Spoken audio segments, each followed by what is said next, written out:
तुलसीदास की जीवन कथा। जन्म और प्रारंभिक जीवन।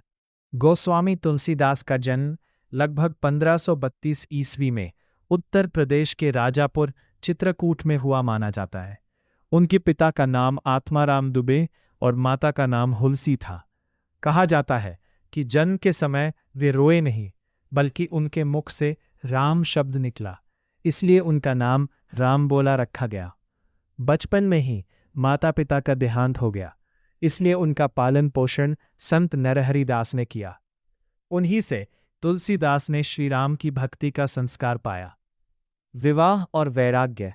तुलसीदास का विवाह रत्नावली नामक स्त्री से हुआ। वे अपनी पत्नी से अत्यंत प्रेम करते थे।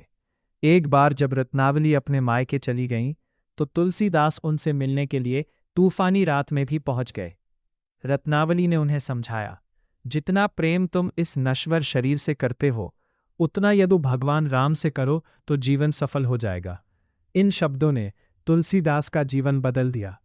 उन्होंने गृहस्थ जीवन त्याग कर श्री राम की भक्ति में स्वयं को समर्पित कर दिया। भाषा। रामचरितमानस की रचना। तुलसीदास ने संस्कृत की जगह सरल अवधी भाषा में महान ग्रंथ रामचरितमानस की रचना की। यह ग्रंथ भगवान श्री राम के जीवन पर आधारित है और आज भी करोड़ों लोगों द्वारा श्रद्धा से पढ़ा जाता है। इसके अलावा उन्होंने कई अन्य रचनाएं भी की, जैसे विनय पत्रिका, कवितावली, दोहावली, हनुमान चालीसा। काशी में अंतिम समय। तुलसीदास ने अपना अधिकांश जीवन वाराणसी, काशी में बिताया। वहीं उन्होंने भक्ति और साहित्य के माध्यम से समाज को नई दिशा दी। लगभग 1623 ईस्वी में उनका देहांत हुआ। तुलसीदास का महत्व। उन्होंने राम भक्ति को जन जन तक पहुंचाया, सरल भाषा में आध्यात्मिक ज्ञान दिया। उनके दोहे और चौपाइयाँ आज भी जीवन की सीख देती है।